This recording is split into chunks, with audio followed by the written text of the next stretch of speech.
Chira Vanachari Jaya Kunja Bihari Jaya Kunja Bihari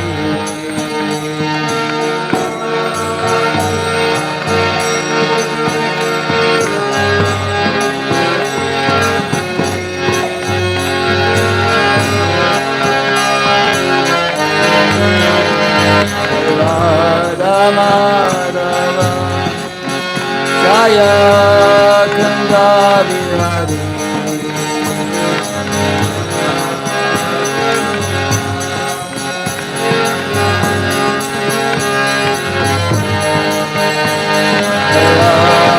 Madhava Jaya Kanda Bihari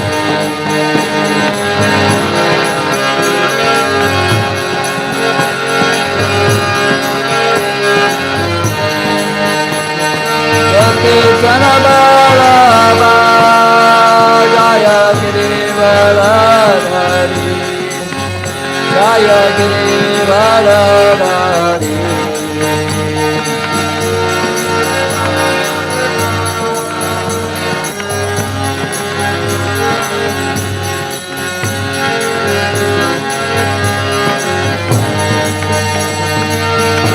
Janabalaba Jaya Girivaradhari Jaya Girivaradhari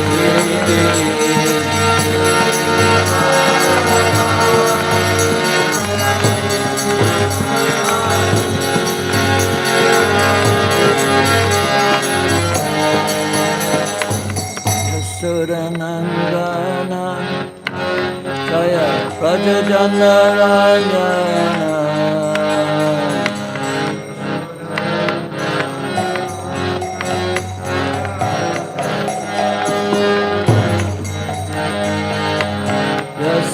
Nandana Jaya Prajajanarayana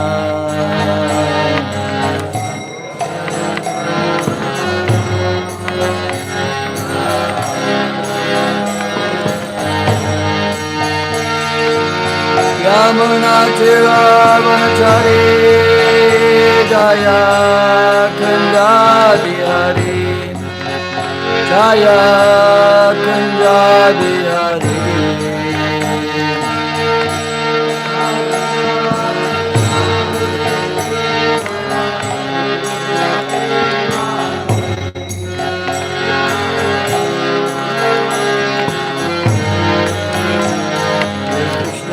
Hare Krishna, Krishna Krishna, Hare Hare, Hare Rama, Hare Rama, Rama Rama, Hare Hare.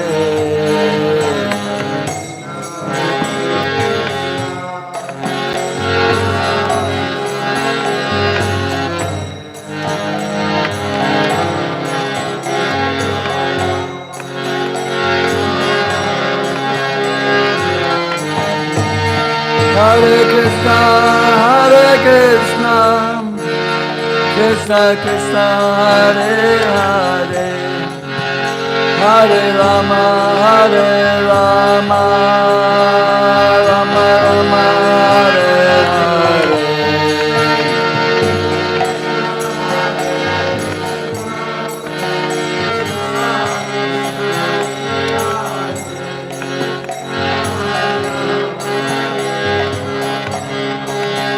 Rama Rama Hare Hare, Hare Krishna, Krishna Krishna, Hare Hare, Hare Rama, Hare Rama, Rama Rama, Hare Hare.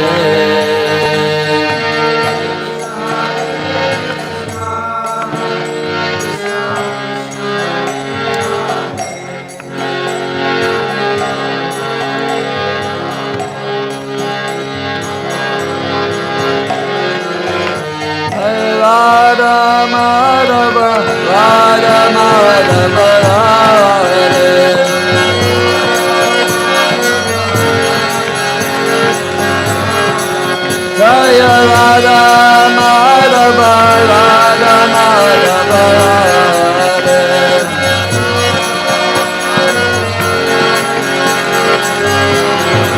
Prabhupada, Prabhupada, Prabhupada.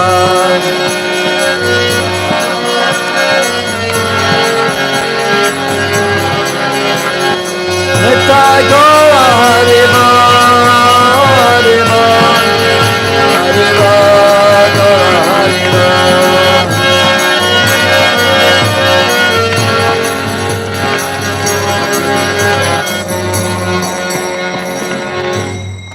Shri Radha Madhava Ki Jai.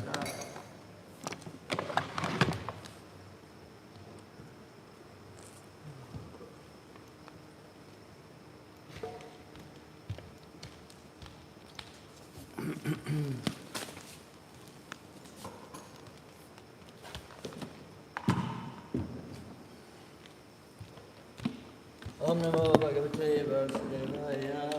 Om Namo Bhagavate Vasudevaya. Om Namo Bhagavate Vasudevaya. Om Namo Bhagavate Vasudevaya. Om Namo Bhagavate Vasudevaya. Om Namo Bhagavate Vasudevaya. Nasta Narayanam Namaskritya. Ram Chaiva Narottamam. Daivam Saraswatyam Vasam. Tato Jayam Udirayat. Nasta Prayeshu Abhadreshu. Nityam Bhagavata Sevaya. Bhagavati Uttama Shloka. What's the last name? Bhakti Bhavati Naistaki. Is that right? Can't remember. So few people. What's going on? Is that normal? Guess you have to take sannyas or something. Okay. The reading is Canto 3, Chapter 32, text number 24.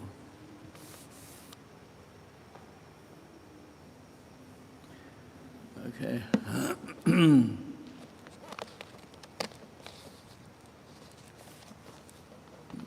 Is it up there? Is it there?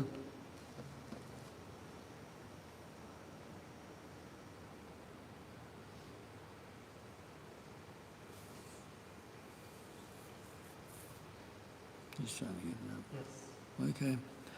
Yadasya chitam arteshu Yadasya chitam arteshu sameshvindriya vrittibi sameshvindriya vrittibi navigrinati vaishamyam navigrinati vaishamyam priyam apriyam ityuta priyam apriyam ityuta Yadasya chitam arteshu Yadasya chitam arteshu sameshvindriya vrittibi sameshvindriya vrittibi navigrinati vaishamyam navigrinati vaishamyam priyam apriyam ityuta. priyam apriyam ityuta Someone else? Yadasya chitam arteshu sameshvindriya vrittibi navigrinati vaishamyam priyam apriyam ityuta Yadasya chitam arteshu sameshvindriya vrittibi navigrinati vaishamyam priyam apriyam ityuta Yadasya chitam arteshu Yadasya chitam arteshu sameshvindriya vrittibi sameshvindriya vrittibi navigrinati vaishamyam navigrinati vaishamyam priyam apriyam ityuta priyam apriyam ityuta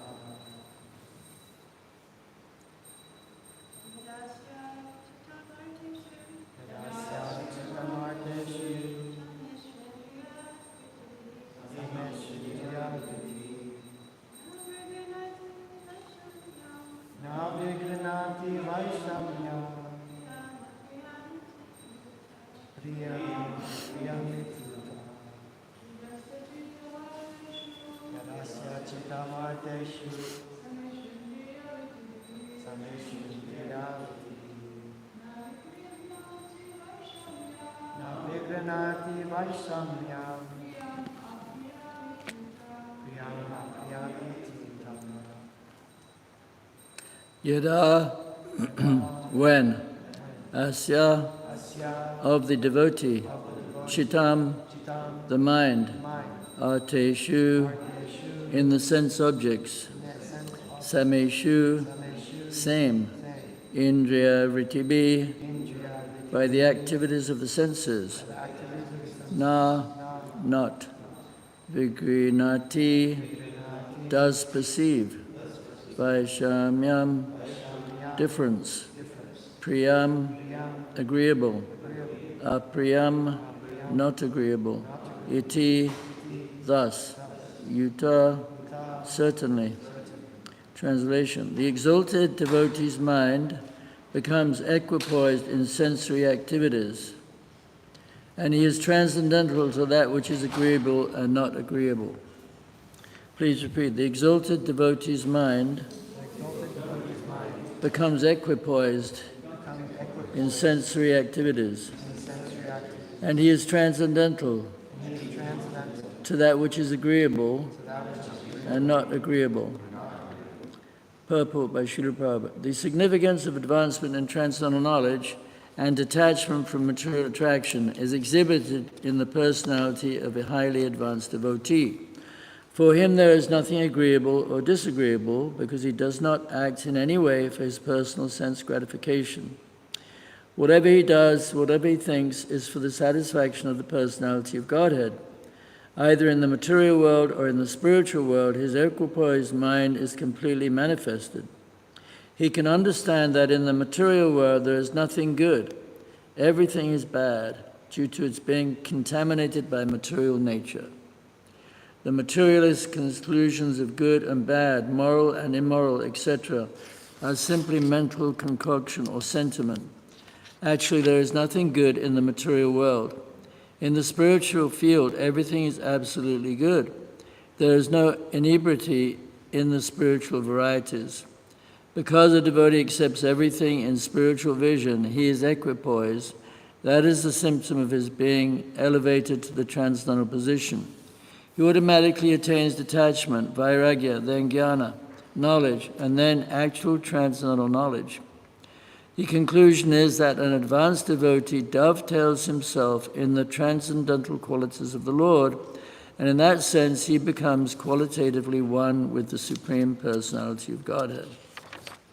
Om Ajnanatam Mandasya Gnananam Shlakaya Chakshurmritam Yena Tasmai Shri Gurave Namaha Shri Chaitanya Manobhastam Stapitam Mena Bhutale Swayam Rupagadāmayam Dadati Swapadantikam.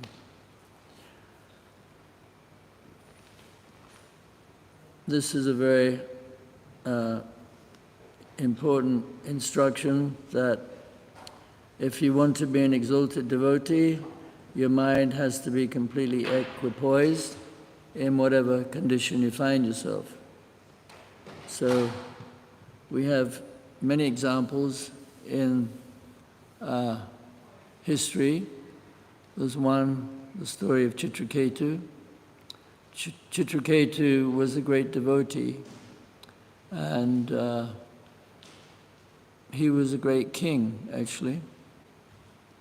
And he happened to see Lord Shiva surrounded by exalted personalities like Brahma and other great sages. So when he saw Lord Shiva, he was being embraced by his wife right in front of everybody. And he thought, well, this is really strange. So he kind of laughed. And he wasn't really being offensive, but Sati, Lord Shiva's wife, she got very upset. She cursed him. And of course it was Krishna's mercy, because he was able to go back to Krishna quicker by being cursed. He didn't mind the curse, but Lord Shiva sort of reprimanded his wife and said, "That was a bit harsh. That wasn't worthy of a curse." But her mind was made up. And Prabhupada says that he could have counter-cursed her, but he didn't. He just said, let it be. Because he was very equipoised, as the verse says, that you have to be equipoised as a devotee. This is because there will be many challenges in, what? You can't hear? Okay. Because there will be many challenges in our life as devotees, because that is how we actually get tested, and we have to come to a higher level. We have to be transcendental, especially when you get old. It's funny, I saw something that Clint Eastwood said. Have you heard of Clint Eastwood? He was a famous actor. A Fistful of Dollars. I can't, it was a long time ago. But he's 95 or something. He's pretty old.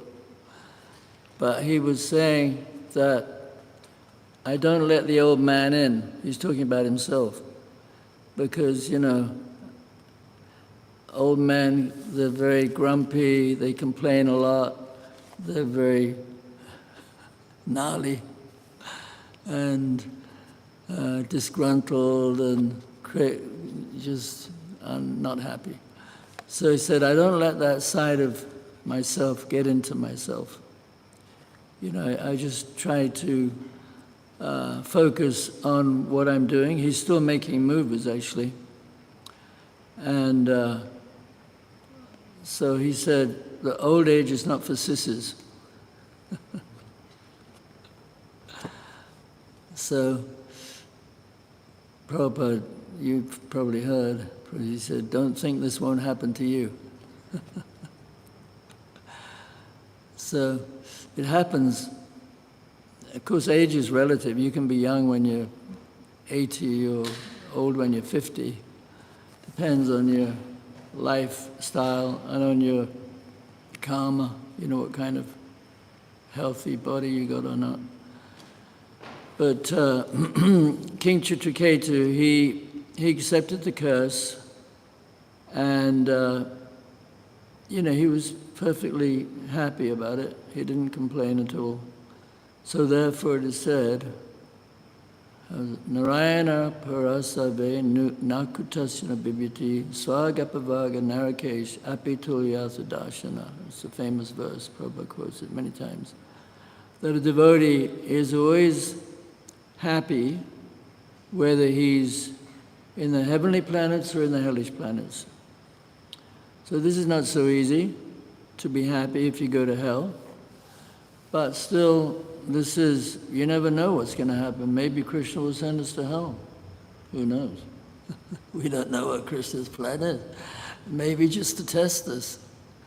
Maybe, but of course, most likely we won't go to hell. Otherwise, well, but we might have to go for a quick visit. Who knows? But devotees, they have to rise above it. Like Haridas Thakur, of course, you know, getting back to King Chitraketu, he was lucky because, you know, he got the body of a demon, Vritrasura. Vritrasura, you know, it wouldn't be very nice to be a devotee and then have to become a demon. This is another test, to have the body of a demon, ugly, huge body. And he had to fight the demigods. But he was happy to fight because he wanted to die. He actually wanted to be killed because he knew that when he gave up the demon's body, he would go back to Vrindavan. So if you read his prayers in the 6th canto, it's very wonderful. He was goading Indra on. He was chastising him for not fighting hard enough. And he fought valiantly. He nearly almost beat Indra, actually. He was huge and powerful. And Indra was smaller, but he had a thunderbolt, which had come from the churning of the bones of Dadichi. Dadichi, or Dadachi, I'm not sure which one. But he's a great personality too, because he said that he was asked for his body. He was told that, if the demigods could get his body, and they could kill his body and use it to make some special weapon out of the remnants of his body. They made a thunderbolt. So when he was asked to give his body, he said, what exalted person would refuse to give their body if they're asked for it? Because he said that if one is unhappy to see, if one is not unhappy to see the suffering of others, then he is certainly pitied by even the immovable living beings. Even the trees, the mountains, they will pity somebody who is not unhappy to see the unhappiness of others. So he said, you can take my body. So, because, this is a very exalted stage to be ready to give up your body to help people who are suffering. But that's what Prabhupada did as well. Sacrificed his body. So it says, Tapyante lokatapena sadhava prayasojana paramaradanam taddi purusya sikalatmana. This is a very important verse. In the 8th canto, when it's talking about Lord Shiva, who drank the ocean of poison, not the ocean of poison, he drank the poison produced by the ocean. When the demigods and the demons, they were churning the ocean, then there was some poison produced, and the poison was threatening the whole universe. So the demigods, they didn't know what to do, so they knew that Lord Shiva was very powerful. So they asked him to drink the poison. So drinking poison isn't much fun either, but devotees sometimes have to do things that, I'm not trying to put you off or anything, but we have different tests. Lord Shiva had a test, drinking poison, but he's transcendental. So we have to be transcendental. So when he drank the poison, then this verse was said, which means that great personalities almost invariably undergo great suffering for the benefit of others. Such suffering is considered to be the highest method of worship of the Lord. Paramaradanam dati. So Radha means the greatest worship. Paramarada, he's the greatest worshipper. So we see great devotees, they don't become bewildered when they're put into difficulty. Just like Haridas Thakur, another great example of somebody who tolerated great difficulty for the sake of showing an example of how to be equipoised. When he was taken by the Muslims, the Qazi, the mullah, the priest, was complaining to the king that this Haridas Thakur, he's born in a Muslim family. He doesn't realize how lucky he is to be a Muslim. Of course we love Muslims, we love everybody. But at that time, they considered that if somebody is a Muslim and they become a Hindu, then that is the greatest offense. So they captured him and they tied him up and they beat him very, very severely, so badly. And so he felt sorry for the soldiers who were beating him because he wasn't dying, because normally you would die after being beaten in a few marketplaces, but he was beaten in 14 marketplaces and he still didn't die. So he thought, these soldiers are going to get into trouble. I better act like I'm dead. So then he went into some kind of mystic trance. And the soldiers, they thought he was dead. So they threw him in the river Ganges. And so he floated down for some ways, and then he got out on the opposite bank, and he was alive. He started chanting Hare Krishna. And later on, Lord Chaitanya told him that actually, well, he asked him, he said, how was that? And he said, well, actually, I didn't feel any pain. And Lord Chaitanya said, well, the reason is because I took the beating on my back. So then Lord Chaitanya showed him his back, and he had beating marks on his body. So Krishna protects the devotee. And so we have to be confident of Krishna's protection, because Krishna is our best friend, and Krishna makes that promise. Savadamam prachajam amekam saranam rajam ham tram sabapapebhyo muksa ismimasucha, that he will give us all protection. So we're very fortunate to be devotees. And because there's another example, there are many examples of great personalities who are put into difficult positions, like Ambarish Maharaj is another great personality. Ambarish, he was a great king, and he was very absorbed in deity worship.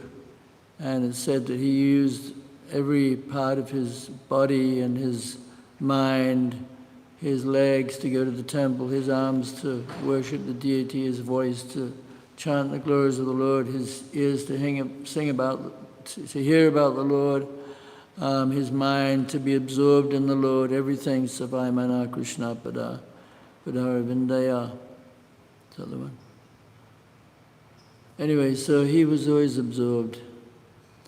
And then Durvasa Muni comes along, and he has many followers, maybe 10,000 followers, something. And Ambarish Maharaj, he was fasting for Ekadashi. And so Durvasa Muni, he expected to be fed. Actually, he didn't really need to be fed because he's very advanced. But he made a big thing of it. He said that you didn't feed me first because Ambarish Maharaj drank some water, because he had to break his fast in time before the time came up, and he also didn't want to eat before Durvasa Muni, so he consulted the Brahmins. Actually, Prabhupada said he already knew what to do because the Super Soul had already told him what he should do. So he drank some water, which was considered breaking the fast, but not breaking the fast. So he drank some water, and Durvasa Muni found out that he drank some water, and he got very, very upset. So he pulled a hair out of his head, threw it on the ground, and a big demon came along.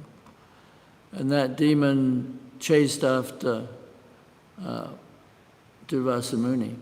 But all the while, Ambarish wasn't at all perturbed. Even though this big demon was created, Durvasa Muni got so angry, he was completely nonchalant. And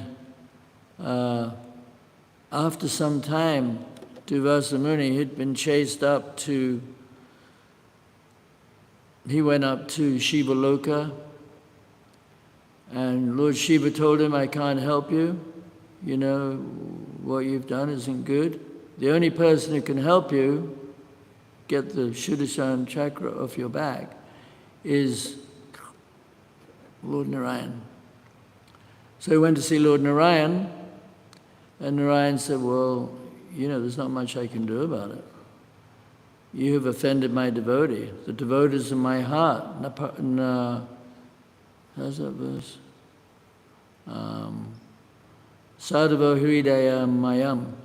The saints of my heart, and I am in their heart. So you have offended me.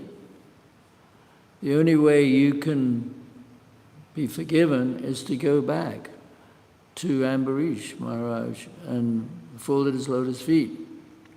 In the meantime, Ambarish Maharaj, he was just waiting. And when Durvasa Muni came back, he also begged forgiveness from Durvasa Muni. So this is a devotee, very forgiving. So devotees, they are very fortunate because they have this wonderful information about how to behave. And this is all these examples are there. Śrimad Bhāgavatam is full of wonderful histories of actually great personalities, like the trees of Vrindavan, for instance. The trees in Vrindavan, when Krishna had stolen the Gopas' clothes and made them his wives by seeing them naked. Krishna's very clever. So then he was in the forest with Balaram, and he was just glorifying the trees. Look at the trees. They're so magnanimous, they're bowing down with all their fruit and their flowers. Their branches are on the ground, they're so humble. And so then Krishna says, Etavan janma sapalyam dehishu idehinam prane ata diya vacha sada shrenam sada. So he said that it is a duty of all human beings to work for the welfare of others with their life, with their life air, with their wealth, with their voice, with their body. It is a duty. So devotees, they see this world for what it really is. Prabhupada says here, there's nothing good about it. It's all bad. There's no conception of good or bad. It's all bad. So we may not really see it quite like that. I mean, nature's okay, but even nature, the trees, they're forced to stand in a tree body for many, many years, can't move, stuck in the heat, no AC. I mean, we like the AC, right? So, and the birds, they have to watch out for the cats. So, everything is bad in this world. And so, devotees, as you make progress, you see that more graphically, that everything is bad. There's nothing good about it. And like sometimes I would think, because Prabhupada said, Abrahma bhuvana loka puna avitano ajuna mamu pachat kuntaya. He said, from the highest planet, Brahmaloka, down to the lowest, all our places of misery where unrepaid birth and death take place. But one who attains to my abode does not take birth again. From the highest planet in the material world, Brahmaloka, down to the lowest, all our places of misery. So sometimes I think, well, there must be a little pleasure here in this world. But when you think about it, there really isn't. It's all bad. So, of course, Krishna's created beautiful flowers and rainbows. Those are beautiful. Those are some kind of compensation for being in the material world. Krishna tries to make it nice for us. So many nice fruits. There are a lot of nice fruits. Of course, they're a lot better when they come from your garden. But you have you're a lot luckier because you are performing great austerities, staying in New York. You know, austerity is the wealth of the Brahmins. So staying in a horrible city like New York, this is a great austerity. And Prabhupada is very pleased because, he said New York is the most important city in the world. And there's a lot of receptive people here. I met two girls yesterday, young girls, 19.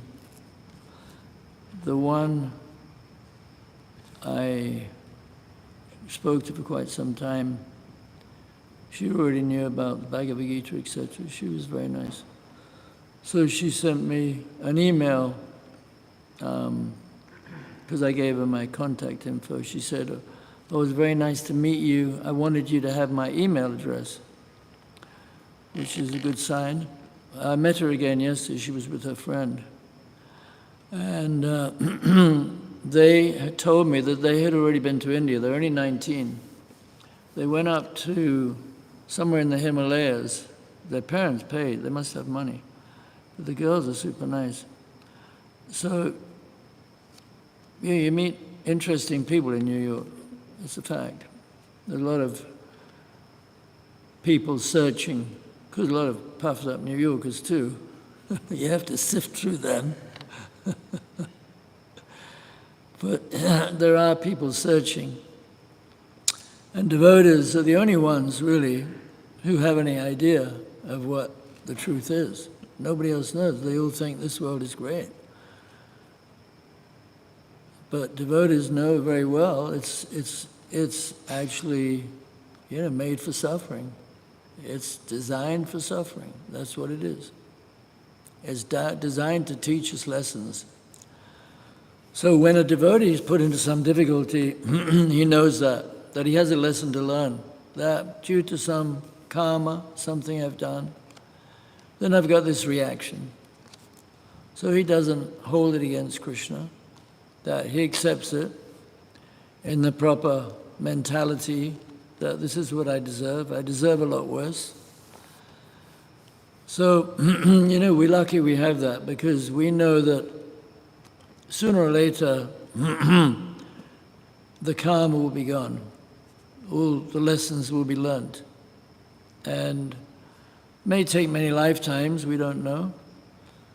But the fact is, we're on the cusp of eternal bliss. And Prabhupada says here in the purport about the spiritual world. The spiritual world, I think he says that. No, maybe he doesn't. Anyway, the spiritual world is so wonderful. And hearing about Krishna's pastimes, hearing specifically about Krishna Lila is very important, because we're trying to go to Krishna's abode. So therefore, Rupa Goswami, he composed one verse. He said that the narrations of your pastimes and activities, may the nectar of your pastimes eradicate the suffering in this material world and destroy all material desires, because your pastimes are so sweet and so wonderful that they defeat the nectar produced on the moon, for they distribute the sweet fragrance of the loving affairs of Radha and Krishna. So this is the goal, to go back to where Krishna and Radharani are. You can be a cow or a tree, whatever you like. But we want to hear about these things and see the difference between the material world and the spiritual world. And Krishna, Dwarka was such a wonderful place. Everything's made of gold and marble and lapis lazuli and coral and diamonds, and so wonderful.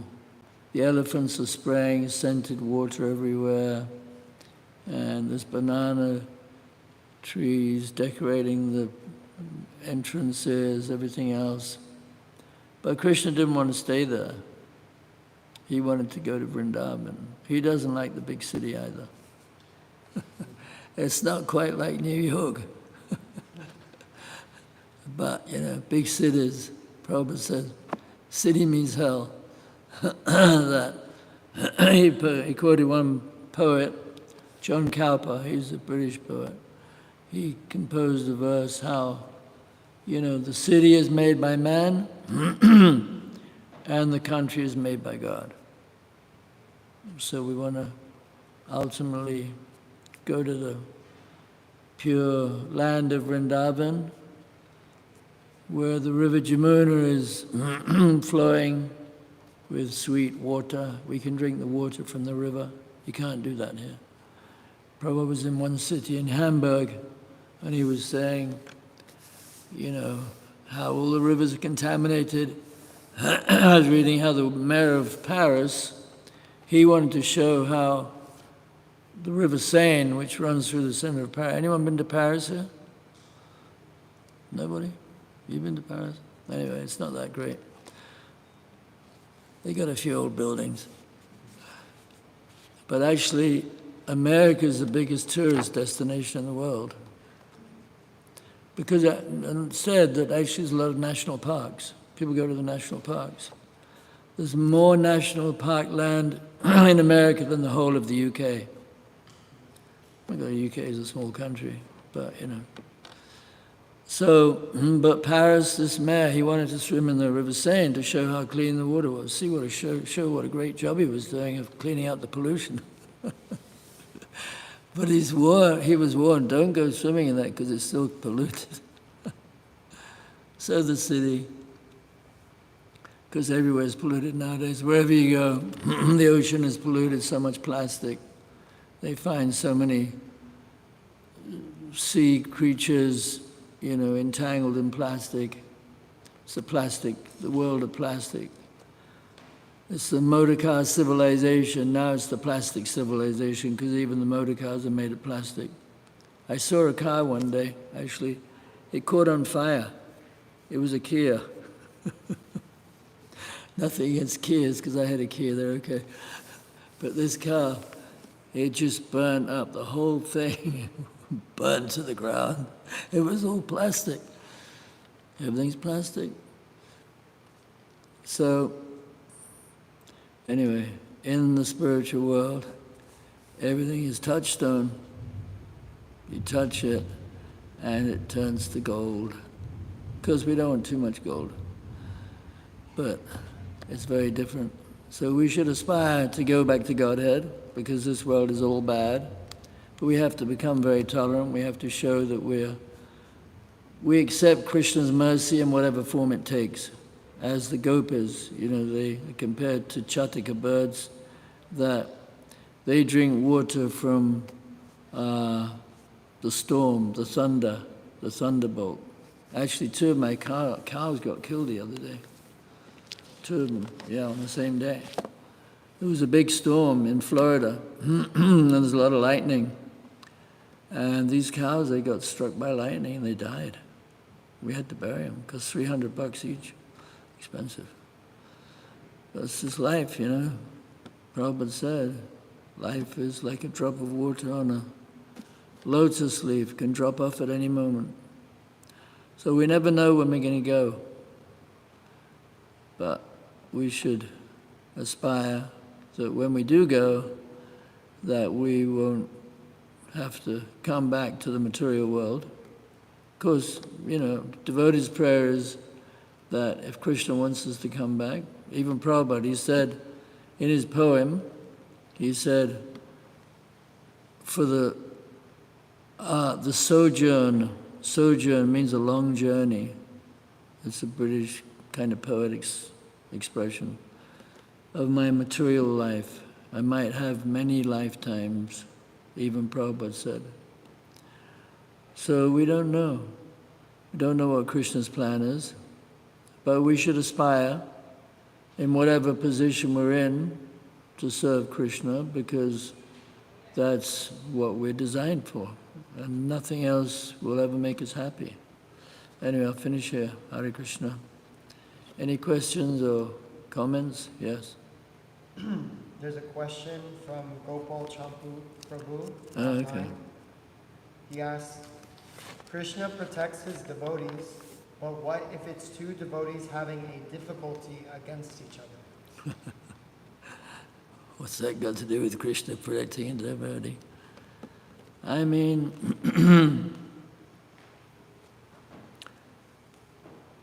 if it's two devotees having some kind of disagreement, then they should consult some other devotees to get their opinion, to see,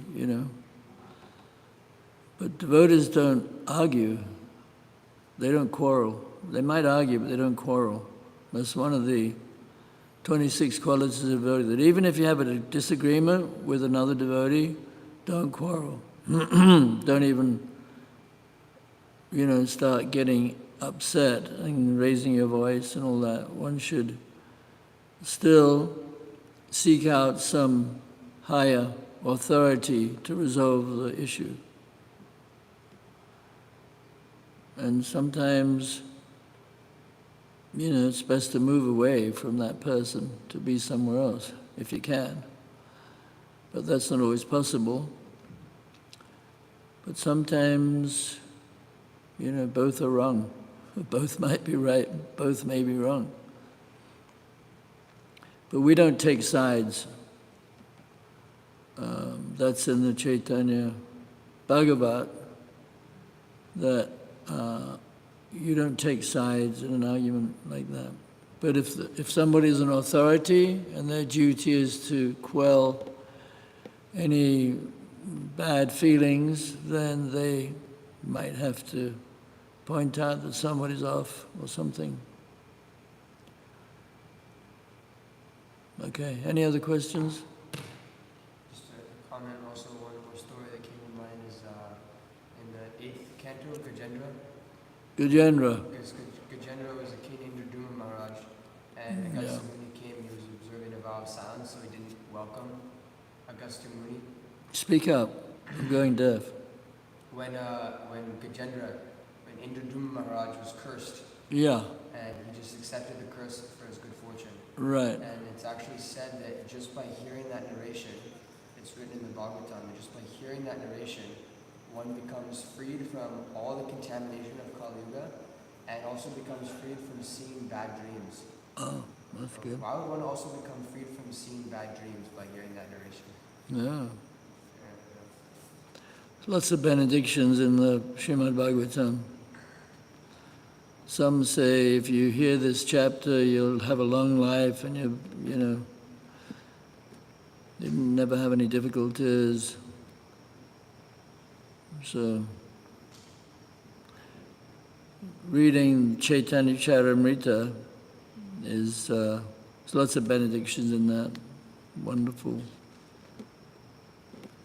Krishnadas Kaviraj, such a humble person, that he takes the dust of all the readers that read Chaitanya Charitamrita, he takes the dust from their feet and puts it on his head.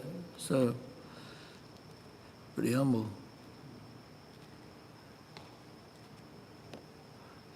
Jai. Śrimad Bhāgavatam ki jai. Śrīla Prabhupada ki jai. Vedanta Guru ki jai.